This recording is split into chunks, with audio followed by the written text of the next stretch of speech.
La résistance civile durant la Seconde Guerre mondiale, comment résister sans armes? Nous avions vu la dernière fois que la résistance se faisait d'abord et avant tout par les armes, par des actions extrêmement dangereuses.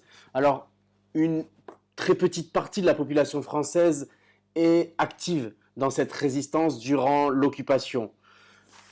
Euh, une autre partie des Français, un petit peu plus nombreuse, font partie de cette résistance civile, ou du moins silencieuse, mais la majorité des Français restent dans l'attente. Vous voyez, il n'y a pas énormément de collaboration ni de résistance parmi les Français. Il y a essentiellement, je dirais pour peut-être 80% des Français, une certaine attente des événements. On a peur de s'engager à la fois dans la collaboration mais également dans la résistance. Donc on fait ce qu'on peut, vous voyez. Et il y a des actes de résistance qui malgré tout sont visibles et peuvent être, comme tout acte de résistance, extrêmement dangereux.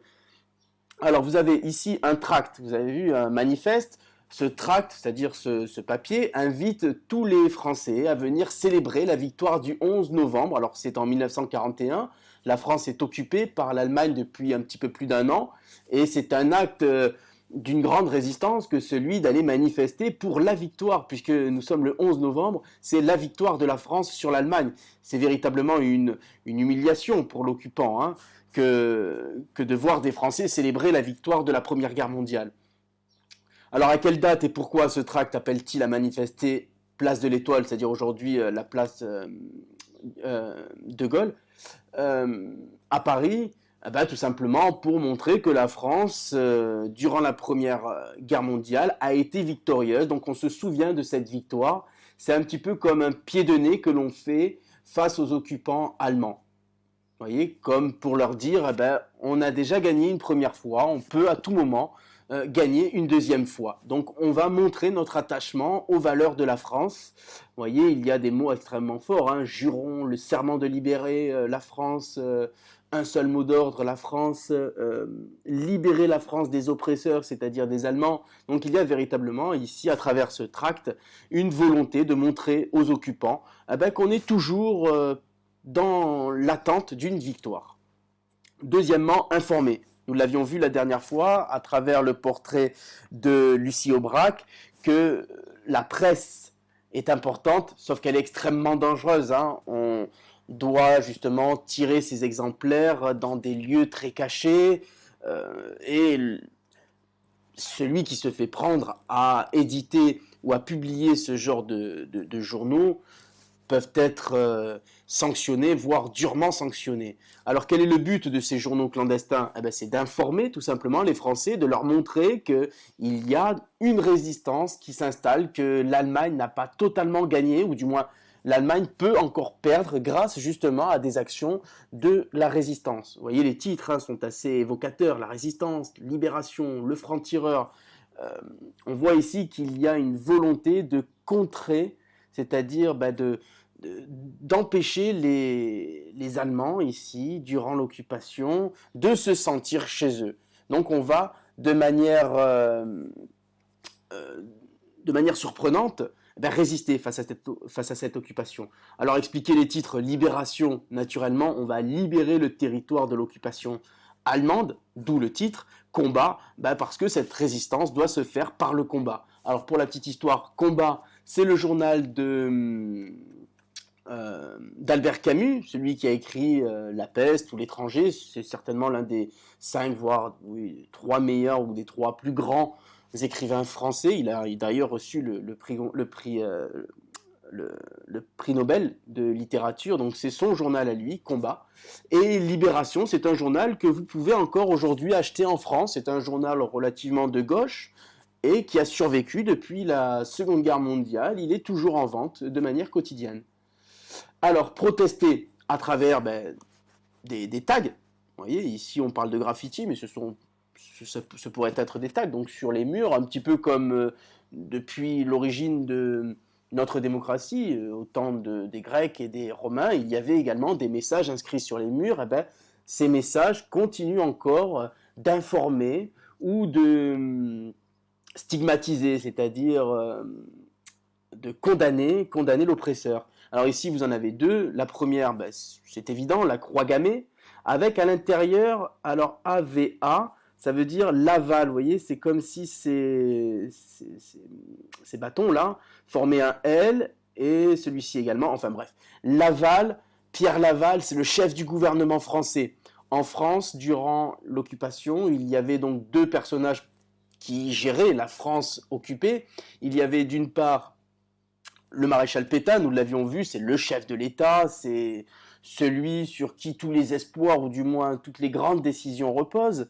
Et vous avez son chef du gouvernement qui, lui, est un petit peu plus actif dans ses décisions. Et ce personnage-là, c'est Pierre Laval. Pierre Laval, il est condamné extrêmement, puisque c'est lui qui a demandé au maréchal Pétain d'accepter la collaboration. Et il va même un petit peu plus loin, Pierre Laval, puisqu'il va souhaiter vivement la victoire des Allemands, parce que c'est un anti-bolchevique de première heure. Et pourtant, ce qui est assez intéressant avec ce personnage, c'est que c'était un personnage à la base de gauche, un peu comme Mussolini, et qui s'est rapproché durant les années 30 de plus en plus vers la droite, voire l'extrême droite, au point de se rallier aux idées d'Hitler. Alors, pour voir un petit peu à quoi ressemble ce personnage, voilà.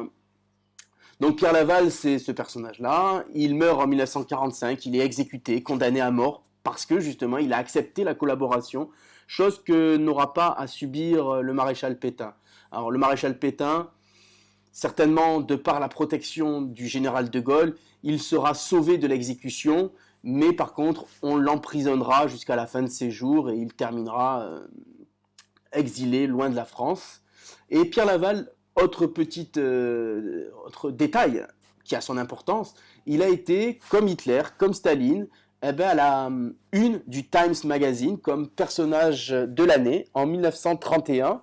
Et il me semble, je suis même sûr, qu'il n'y a que 3 Français qui ont obtenu ce prix, si on veut dire, hein, d'être à la une du fameux magazine américain.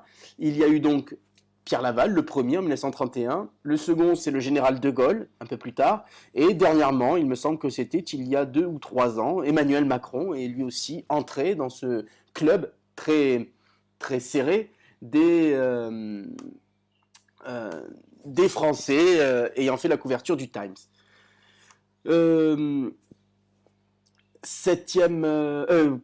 Quatrième document, sauver les Juifs. Eh ben oui, puisque si on ne les sauve pas, naturellement, ces Juifs, de par la condamnation du régime nazi, ils sont voués à une mort certaine en déportation vers les nombreux camps d'extermination de Pologne ou même des camps de concentration, mais plus particulièrement ici, si ces enfants-là n'avaient pas été sauvés, c'est inévitablement vers Auschwitz qu'ils auraient terminé leur vie. Alors, je ne vais pas relire le texte. Qui s'exprime dans le texte ici, c'est un archevêque, c'est-à-dire un haut, très très haut dignitaire de l'Église catholique. Pour lui, c'est incompréhensible, ou du moins c'est inacceptable que l'on puisse réserver un tel sort à des jeunes enfants, qu'ils soient juifs ou autres. Pour lui, ce sont des enfants, vous voyez, ils font tous partie du genre humain, c'est ce qu'il dit là. Ils sont nos frères, que l'on soit catholique, protestant ou autre. On se doit en tant qu'être humain de sauver ces jeunes enfants.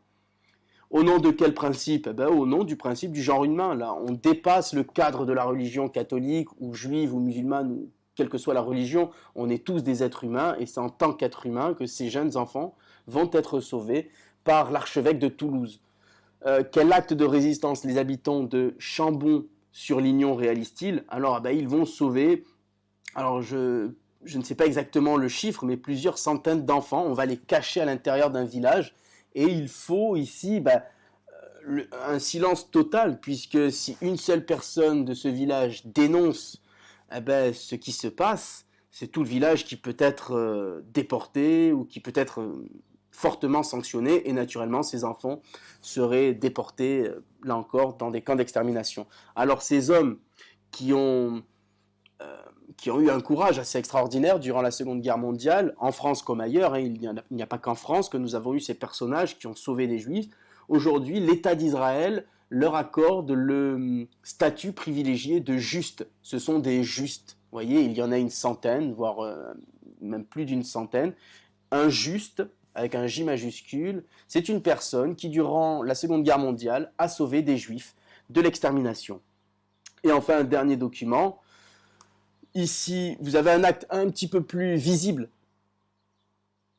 que les autres, c'est le blocage d'un train. Vous voyez, nous avons ici des jeunes qui empêchent le train de partir ou par ce train en Allemagne pour que les jeunes y réalisent ce STO. Vous vous rappelez, le service du travail obligatoire. Tous les jeunes français et européens doivent à un moment de leur jeunesse partir travailler pour le compte des Allemands. Les Français, ou du moins une partie des Français, le refusent, donc ils bloquent le train d'avancer, ils l'empêchent d'aller jusqu'en Allemagne. Voilà.